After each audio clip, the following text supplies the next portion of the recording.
approach that we would like to minimize any growth in the number of cases in the Commonwealth of the Bahamas. So any case is one case too many. And so we are not going to inquest, we are not going to capitulate, we're not going to give in. We are going to work every single case and all of their contacts every single day, so that at the end of this, whatever the number is, it is minimized. And so we say that any case is too much. Are we prepared? Yes, we are. Do we have the staff? Yes, we do. Do we have the personal protective equipment? Yes, we do. Do we have the resolve to beat this? Yes, we do.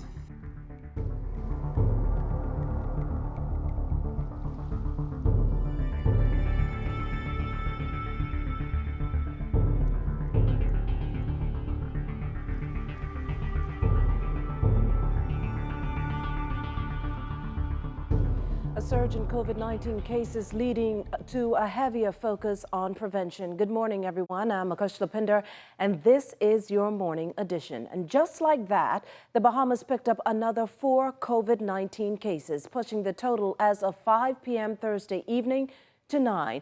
The 4 most recent cases all here in New Providence. Still, with the discharge of the initial patients, some have raised concerns over whether the virus would pop up a second time around. Others in Grand Bahama have gone as far as to protest outside the West End clinic being used to treat patients. The heightened fear factor has led to Health Minister, the Honorable Dr. Dwayne Sands, calling for more empathy. Those persons who have been unfortunate enough to be stricken with COVID-19 infection could be your mother, your father, your grandmother, or your child. And while fear is certainly the order of the day, education and empathy. One of the purposes of these sessions is to educate and to inform. This virus does not jump through walls. It does not come out of the sky. It is as a consequence of social interaction. And I think that message needs to be very, very clear. Now, at this point, officials could not say if the emergency order activating a 24-hour lockdown would be extended. Meantime, with the new cases now confirming community transmission here in the capital, officials plan to increase the surveillance unit's efforts to determine exposure. Consultant with the Ministry of Health, Dr. Mercelin Dow-Regis says there is, however, concern about the Grand Bahama case.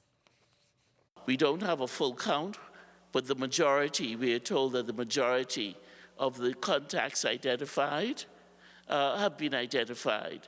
We recognize that there is an establishment that you referred to that's very concerned and anxious about the exposure.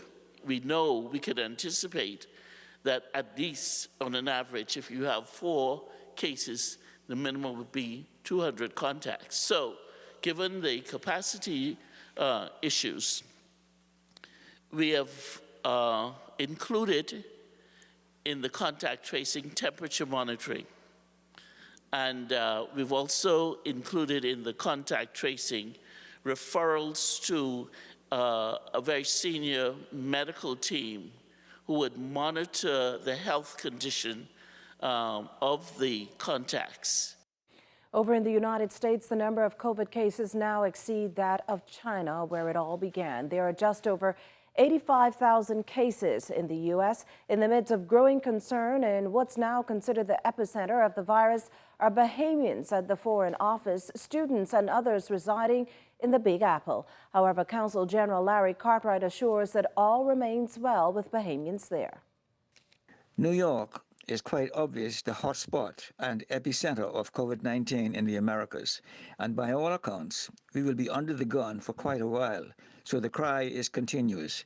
Remain calm, stay safe, stay put, practice proper hygiene and social distancing.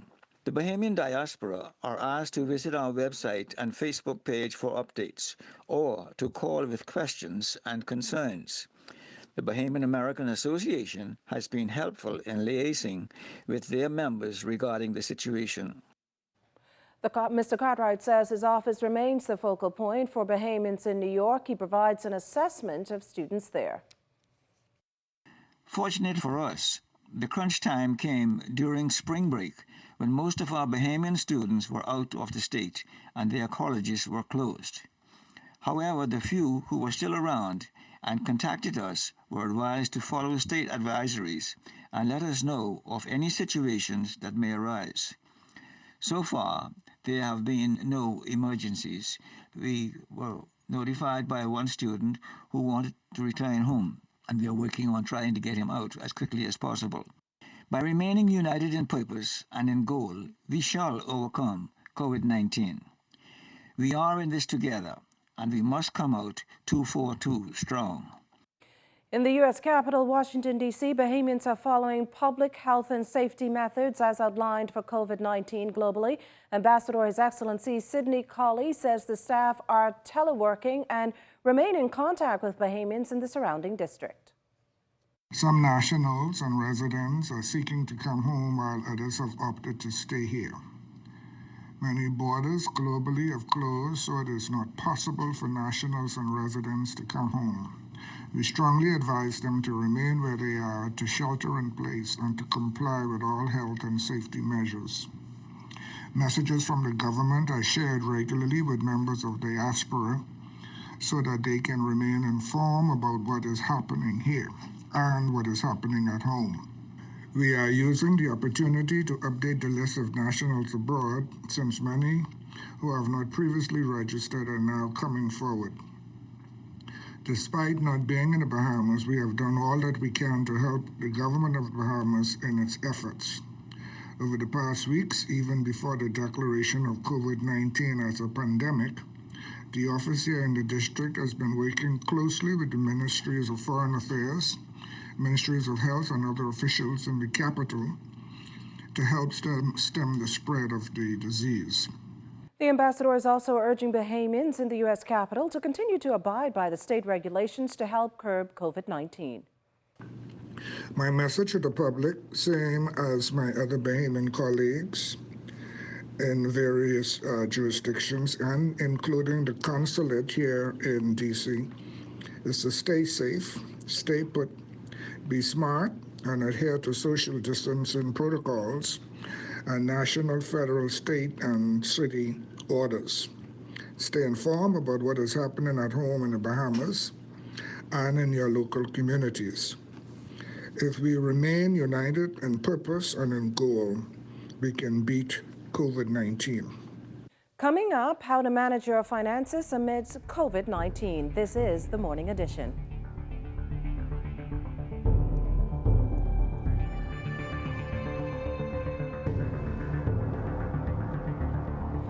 Well, with the jobless rate on the rise, managing your finances is key. This morning, Charles Fisher speaks with a financial coach about how this can be accomplished. These are going to be extremely challenging times. With lots of jobs at a standstill, finance is going to be key. Financial coach Glenn Ferguson indicating that there are 3 key conversations to have. The first of those conversations is with your family. You want to make sure that your family understands your current financial position. There's nothing to be ashamed of. Most of us are going to experience difficult times. The central bank tells us that 90% of Bahamians have less than $1,000 saved. So it's clearly indicative that we're living paycheck to paychecks. And with this complete shutdown, then we know that those paychecks have really been reduced or eliminated. So the first thing is to have a conversation with your family so that we understand exactly where you are as a family, recognizing that this could go on for the next 60 days. So for the next 60 days, how are you going to maintain yourself? You have to have a plan for achieving that. Second conversation is with your creditors. And when I speak of creditors, I'm talking about anybody that you pay money to on a regular basis. So you want to ensure that you're talking to your landlord. You want to ensure that you're talking to your bank. You want to make sure that you're not avoiding them. We as Bahamians like to avoid the situation, but talk with them and make sure that if you can, to update those payments as quickly as possible so it gives you the leverage going forward to negotiate with them. It's easier to negotiate with somebody when you're up to date than when you're behind. So that's very critical for you to do. And the third should be with your employers and any government entity that provides assistance. You want to know in the first instance, what will your employer be doing during these times? Most persons are having layoffs or job redundancies. Find out exactly how you're going to be impacted by this so that you know how you will manage your finances. Once you know what your position is, then you're able to look to the various government agencies to ensure that you're able to access the benefits that they provide you with. We've heard about the short-term benefits being provided by national insurance. Clearly, you want to be able to access those benefits. We're also hearing about benefits being provided by the Small Business Administration for those persons who are self-employed and business owners. We want to be able to know how that we can access those funds. Now is the time for that survival instinct to kick in. So when it comes to shopping, yes, we may not have the necessary resources to do the shopping that we'd like to do. And so now look at how you can pool, appreciating the social distancing, but look at how you're able to pool with your family and friends to ensure that you have all the necessary resources needed and you yourself not having to hoard and not have the supplies that will get you through this stretch. We're driven by impulses, and most times is what we see the other person doing. So if my neighbor or my friend or my family is going to the store, we want to do the same thing. We don't want to be felt. We don't want to feel left out. But what I want to say to you is now what you want to do is to look at creating meal plans. With the children being home from school, yes, that's an extra burden on your finances, and we know that they're going to eat a month's worth of grocery in a week's time. So you want to get those meal plans so that you structure those meals and you know exactly what you need, because the more cash you can hold on to, the better you will be for the long run. No paycheck coming in on a consistent basis. Extra funds not sure of. So it's best to hold on to what you have now. We are a touristic society and economy, and so you have our straw workers, our artisans who work on that daily cash flow, and they live from day to day knowing that they will achieve that cash flow. And so what we're looking at here is a situation where persons need now to really manage what they have and to be able to sit down, have the conversation with their family so that they're able to do what? To access the help that is available. And the sooner you know the help that is available in your particular circumstance, then the sooner you're able to regularize or get some comfort to what your position may be. Some great financial advice we must all take into consideration. For the Morning Edition, I'm Charles Fisher. Okay, so you're stuck at home with your family and friends, self-isolating, leaving only when absolutely necessary. But like so many others, the mere thought of being cooped up is enough to drive you insane. Well, we chatted with noted psychiatrist Dr. David Allen on keeping your sanity, well, intact. It's a very difficult time for us in the Bahamas, but for people all around the world. The COVID virus just makes us more vulnerable.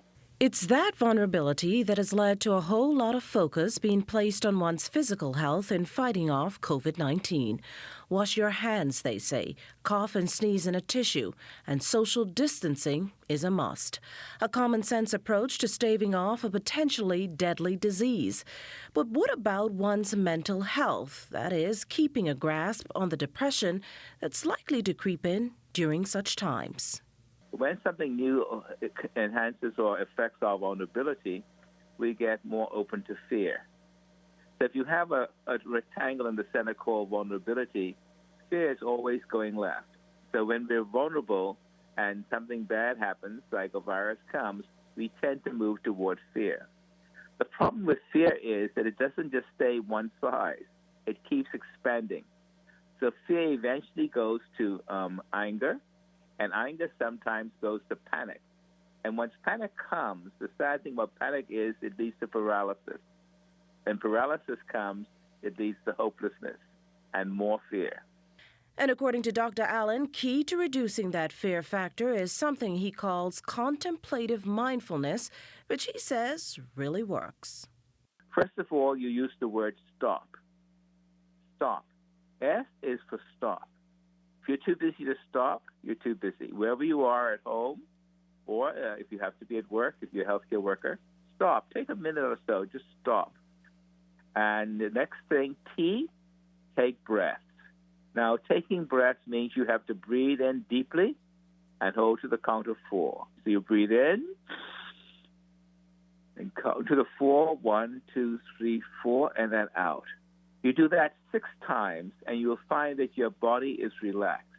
It's really hard for fear to invade a relaxed body because the mind is a wild horse but the body keeps the score.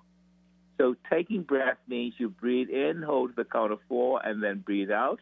It's like you're breathing in love and breathing out the fear. But you need to do it about 6 times, then you'll find yourself calm. And then O means you observe your life. You think about, you may want to say a prayer, the Our Father prayer, or the Jesus prayer, Lord Jesus, have mercy on me. Or you may want to write 5 things you're grateful for. I suggest writing them down because they're more clarified. Write 5 things you're grateful for. When you've written about the 4th one, you will find yourself shifting from fear to love. Then P means perceive. Alan says at the end of it, you'll find yourself acting more out of love than fear. Well, as we continue our health segments this morning, the focus is on occupational therapy in a COVID-19 atmosphere. With us this morning is Philip Arul, occupational therapist at the Public Hospitals Authority. Welcome to the Morning Edition. Thank you. Good morning. First, tell us what exactly is occupational therapist? Well, occupational therapy is a science-driven profession that helps people do the things that they want and need to do. We use everyday activities, but we analyze the activity to see what skills are necessary for that person to be able to do that task. Occupational therapy,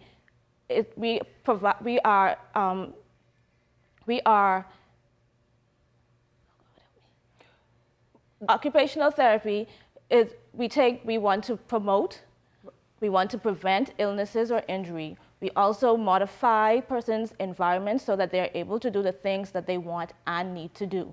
We establish skills that persons may not have because of if they were born with certain birth defects.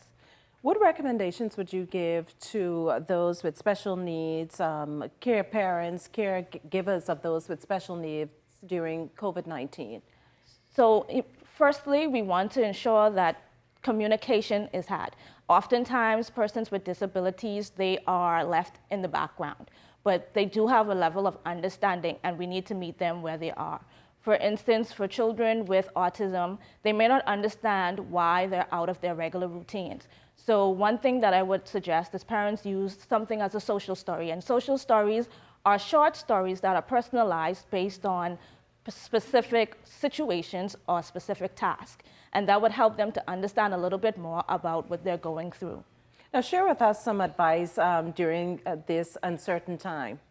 So some advice would be to be involved, to actually find an occupation that is meaningful to you. And occupations are those things that we do every day, whether we take it for granted or not. So from we get up in the morning, that's an occupation. But we also want to find hobbies at home as we self-quarantine, things that we can become involved in order to keep our minds strong. So we're going to be looking at our physical and our mental and our emotional well-being during this time. Well, thanks so much, Ms. Rowe, for joining us here on The Morning Edition. You're watching The Morning Edition. More after the break.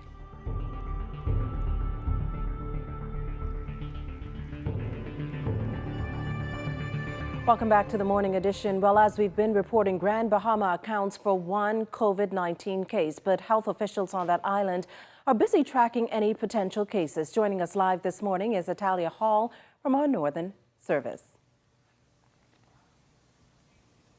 Well, here in Grand Bahama, there's been 1 confirmed case of the COVID-19 virus. This was confirmed by the Minister of Health this week. Now, at last report, chairperson of the Grand Bahama Health Services COVID-19 Task Force, Dr. Frank Bartlett, said that they are aggressively undergoing contact tracing as it relates to Grand Bahama's first confirmed case. Now, this week, our ZNS News team traversed the streets of Freeport, and from what we can see, residents are listening to the message, which is to stay at home. From what we can see, persons are just going out for essential items at the food store or pharmacy. Now, we will continue to update you on the situation here in Freeport. I'm Atalia Hall. Back to you in Nassau. Well, communication critically important service as safety measures against COVID-19 continue to halt business operations as well as the movement of people. Alive among the companies forced to close its doors, but according to its chief executive, an action plan's in place to ensure service continues throughout the COVID-19 pandemic. Lloyd Allen has the story. Chief Alive Officer Damian Blackburn says since the announcement of emergency orders from the government, the company has kicked into action to maintain services amidst ongoing global health concerns. We put various measures in place before the first confirmed case, but obviously, 10 days ago when the Prime Minister made the announcement of the first confirmed case, we went into overdrive. Our team pretty much the next day were asked to work from home where they possibly could, and so that took us about 24 hours to get in place. And that was the first thing. Then everything ramped up from there, of course. On the Thursday night, the orders were announced and we were unable to open our stores on the on the Friday. And unfortunately, Alive stores are affected just the same as all the other businesses that have been asked to close. He says a significant amount of the staff at the company remain working from home in the customer care department. But on the other end, technical crews are on the job to help with increasing customer demand. Our engineers are working very hard indeed to make sure they're keeping pace with demand. It's a difficult thing to actually measure exactly because there's different peaks now of before there would be peaks kind of in an evening, and now the peaks kind of more in the daytime. So I would if I was to hazard a guess, I've not been studying the figures closely, I'd say 10 to 20%. Blackburn says additional network capacity is predicted, and in response, upgrades with software and hardware continue to support the Alive service engine. He also spoke to how customers may continue to access varied services. We're encouraging our customers to buy their plans off the My Alive app. And if you buy the plans off the My Alive app, if you buy any 7-day Freedom plan or 30-day Liberty plan, you will get extra bonus data. So that is what we're encouraging responsibly, I think, people to buy in that fashion from their homes. He says customers who continue to pay will be rewarded, while postpaid customers will not be penalized for non-payment during this time. As for the Family Islands... So our teams, again, on the Family Islands are all working from home and performing fantastic things. Our engineers are still able, because we're an essential service, to go to those Family Islands. So if there are issues with the network, we are still dispatching engineers, and we're indeed dispatching engineers to put extra capacity in some of those Family Islands. So that's all kind of working relatively normally to make sure that we meet the needs. For the morning edition, Lloyd Allen, ZNS Network News. Meantime, the Bahamas Telecommunications Company has come up with some innovative solutions to enhance its services to customers adhering to the 24-hour curfew. Senior Manager of the Mobile Division, Alphanique Duncombe-Spence, says the company has upped the number of staff in the call center to handle any inquiry. The company, she says, has also set up a virtual store to make business safer and easier. So what we've done is created a WhatsApp number as well as an email address for every store. New Providence, Grand Bahama, Abaco, Exuma. Everyone has a separate contact. If you have billing issues, you would like to find out what your bill is. If you have service issues, bill queries, all of that can be done through our virtual store. In the event we have to also get out to our customers, we're also able to do that. So we do have representatives if you have an emergency service need, or if you have a lost phone, a lost SIM card, our representatives can actually take that service directly to your doorstep. The company has also kept in mind virtual learners and employees working from home and has introduced additional plans for subscribers. For all of our postpaid customers, and that's our corporate customers as well as our residential customers, is we've doubled the data in all plans. And that's allowing our customers to get a lot more data without having to worry about the bill or the price. What we've also done for our prepaid customers is we've doubled the data inside our combo plans. Those are the plans that are $15, $25, and $60. So if our customers purchase any of those plans, they get double the amount of data. And for our broadband customers, what we've done is we've increased speeds by 50%, allowing our customers to receive extra or better quality of service. And then what we've also done is installed an extra 10 gig link because we realized that we have a lot more persons at home. Public transportation on land and sea non-existent as officials attempt to limit the spread of COVID-19. Cleopatra Murphy has that story. Residents who avail themselves of public transport have been inconvenienced as a result of the novel coronavirus pandemic after government's emergency orders called for a suspension of bus and taxi services. Minister of Transport, the Honorable Renward Wells, acknowledged that while it is an inconvenience for members of the public as they attempt to maneuver, government came to an agreement with the Bahamas Unified Bus Drivers Union amidst a potential public health crisis. We have an objective here as an administration, as a government. Our first and primary focus and responsibility is the protection of the life of the Bahamian people. And so we took the decision that in order to try to flatten out the curve, in order to be able to ensure that we have a level of control over what obviously the world is grappling with right now, that public transportation had to be shut down. Wells says postal services have also been impacted by the novel coronavirus, and steps have been made to protect staff while ensuring service can be delivered to the public in a safe way. We have taken the requisite steps as a port of entry to try to protect the postal workers who would be sorting. We were shutting down the satellite stations. That was the initial thinking, and that only the central post office, the main post office at the town center mall, would be open. While there may be a backlog initially, Wells says he believes they will be able to catch up in minimal time. Mailboat services have not been untouched by the novel coronavirus, with government ordering that they stop taking passengers but continue with freight. Wells sought to allay the fears of some mailboat captains. The mailboat captains have had some concern, and I just want to display their concerns. The reality is that the government of the Bahamas is still going to pay them their subvention for taking freight to the island. I know that they did not carry the mail bag on their last trip, and they may not carry it on this trip as well. Before the 31st of March, we are still going to pay them the government subvention that each of them get for their trips. Wells says the mailboat services are essential for Family Island communities. Cleopatra Murphy, ZNS Network News. Up next, a workout session for those of you who are disabled, and we'll check on your Friday morning traffic. You're watching the Morning Edition. Stay with us.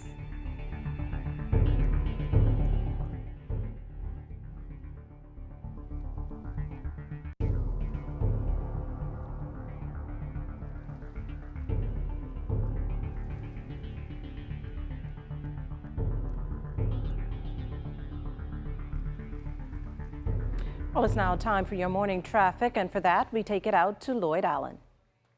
The traffic report is sponsored by Bahamas First. First in insurance, today, tomorrow.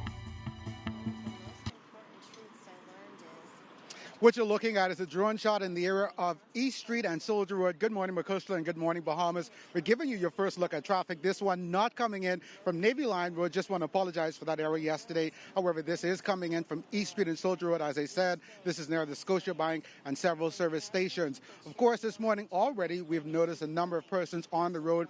Hopefully those are emergency personnel. We're going to speak a little bit to that this morning. I'm joined this morning by Sergeant Devon Frazier from the Royal Bahamas Police Force Traffic Division, who's going to initially give us a look at overnight traffic. Good morning, Officer Frazier.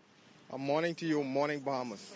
So talk to us. Obviously, again, that curfew remains in effect. Any incidents to report overnight? We had 3 accidents over the 24-hour period, which is fairly quiet. We had 2 minor 4-4s and 1 accident with damages only.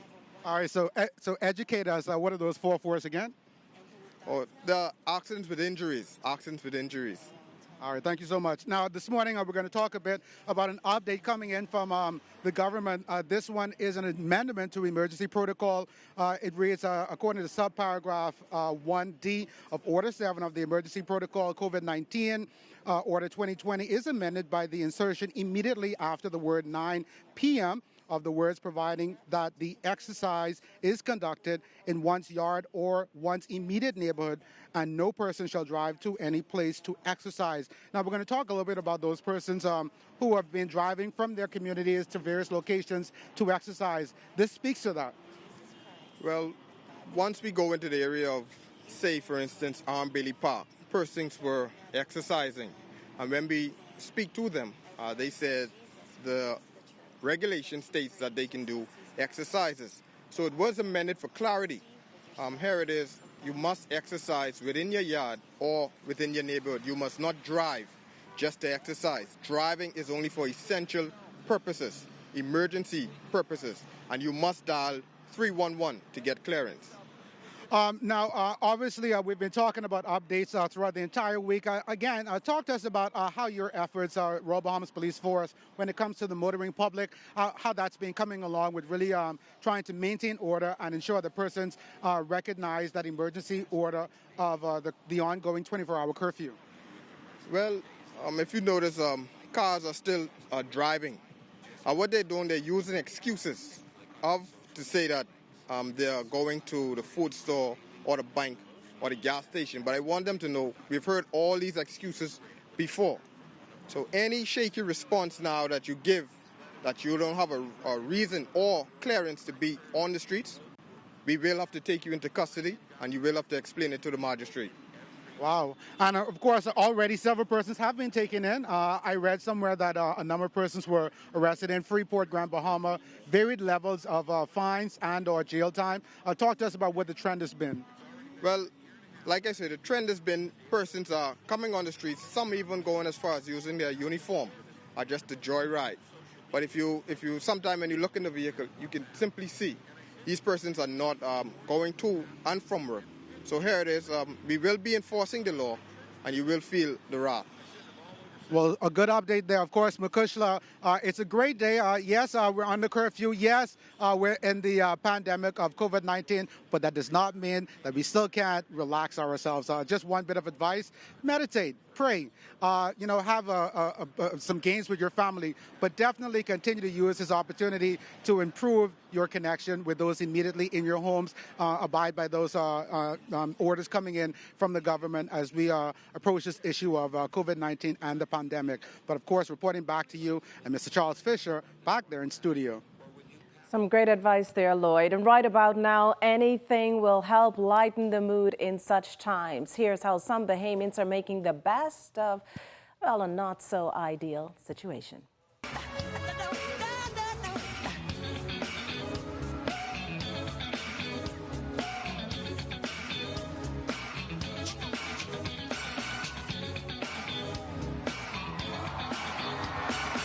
To the left. Move to the right. We want policemen every single night. Move to the left. Move to the right. Now left foot, right foot, now left foot, right foot, now left foot, right foot, now left foot. One hand, one hand, one hand. Two hands, two hands, two hands. Hit your rollie, hit that rollie. Do your dance, do your dance. Now lean with it, rock with it, lean with it, rock with it. Hey, Mrs. Puff, what's my final score? 6. Woo! And how many do I need to pass? 6. Ooh. 100. What? Well, you can send your videos of that right here to ZNS. Makusha will have that at the end of the morning edition to let you know just where you can send your videos so we can play it here and let folks know just what you are doing the past time during COVID-19. Well, Friday is here, and Natasha Downtown Brown is in studio. We had a whole week of activities with her. She exercised with the young, she exercised with the senior citizens, but she have a very special place today. Good morning to all. Yes, Fisher, I do. The new name now is Differently Able. So what that means that even though you are disabled, you are still able to do anything in reference to working out to sustain you. And today, yes, I've got a wheelchair. And the message is very simple. I am urging a lot of persons to make sure that you first are fit. And whatever basic fitness level that means to you, that's what it is.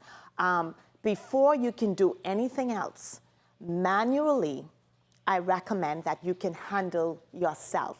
Handle you manually first. If you're not able to do that, then you're not going to be able to handle the exercises. And that's for all persons. So,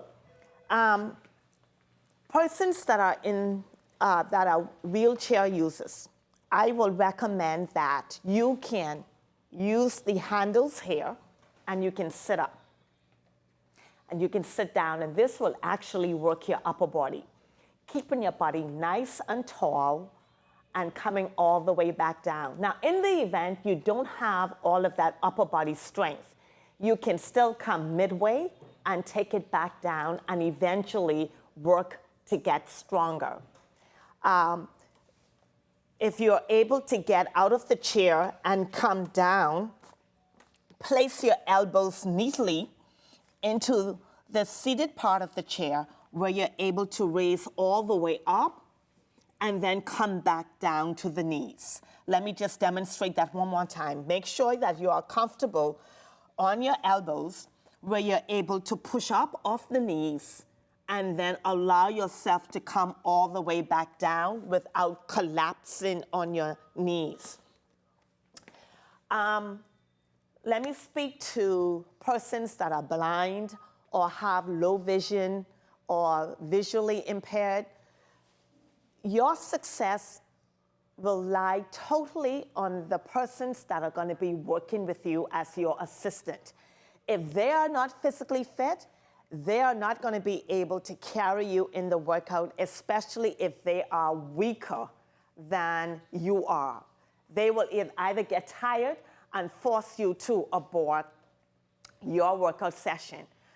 Those persons who are having situations being in the bed, let me just demonstrate quickly for you. What you will want to do is simply stay in the bed, lie here, and just place your hands comfortably on the side. If you're able to push through your heels and elevate the butt off the ground and then bring it back down, this will give you some type of core strength. It will give you some type of hip strength so that you're able to push all the way into the air and bring it back down for moving. Now, if you are able to get out of the bed and get down onto the floor, I recommend that you find a position similar to this where you're able to place both hands on the side. This will assist you with your upper body strength, where you can just do lateral push-ups right here. Again, it's very important that you check with your therapist or you get medical clearance with whatever disability that you are dealing with. But most importantly, you need to understand where your fitness level is. Once you understand that, you will do well in your fitness journey and sustaining yourself as you go through whatever your situation is. I'd like to thank once again Natasha Downtown Brown, very educational, very informative, and you touched on all aspects this week. Well, give us some of the tips you'll be giving next week. Well, we're going to go right back down the ladder. We get for general fitness, we've got our youth, we've got our senior citizens, and of course, again, our disabled or differently abled. That doesn't mean on the weekend don't do anything. No, that doesn't mean that. You can either do something just basic, whether just get out of the bed and stretch, and I urge that because eating, as long as you're in the house and you've got food, that little voice is going to say, see me here. And so you got to be strong enough to say no. Well, once again, thank you, Natasha Downtown Brown. Learned a lot this week, so you folks get ready for another exciting week coming up on Monday in the morning edition. And that's going to do it for us here. Basil is coming right back with weather. And don't forget, Makosha's going to tell you where you can send all those videos that you are passing time with during the lockdown from COVID-19.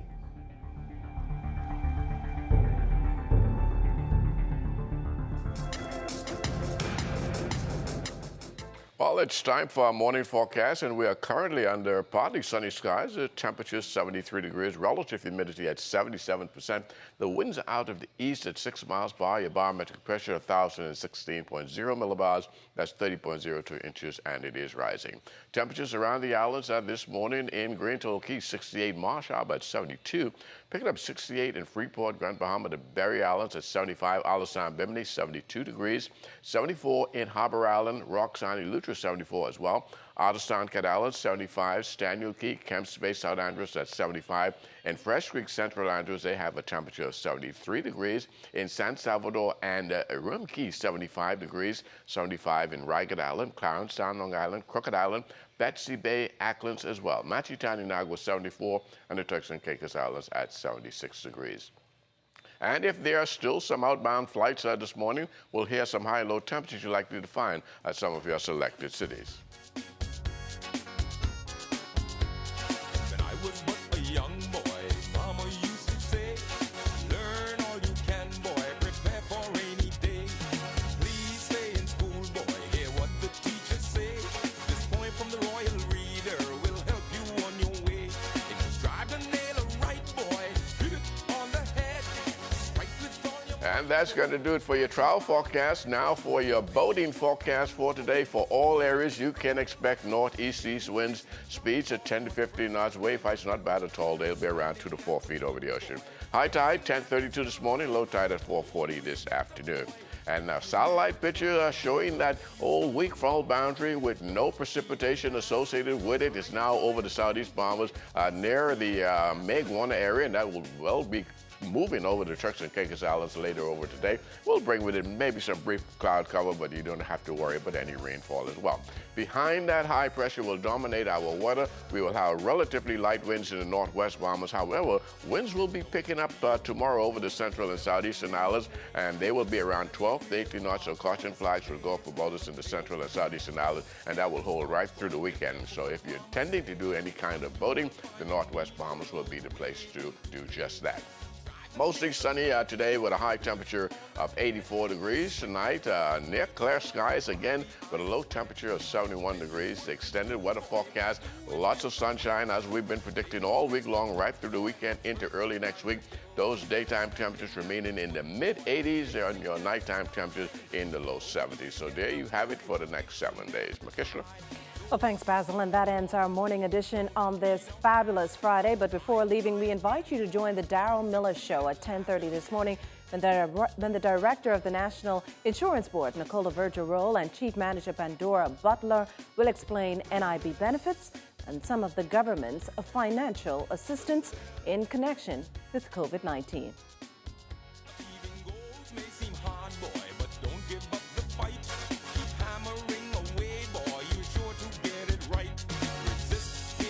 Boy, you don't have to be like the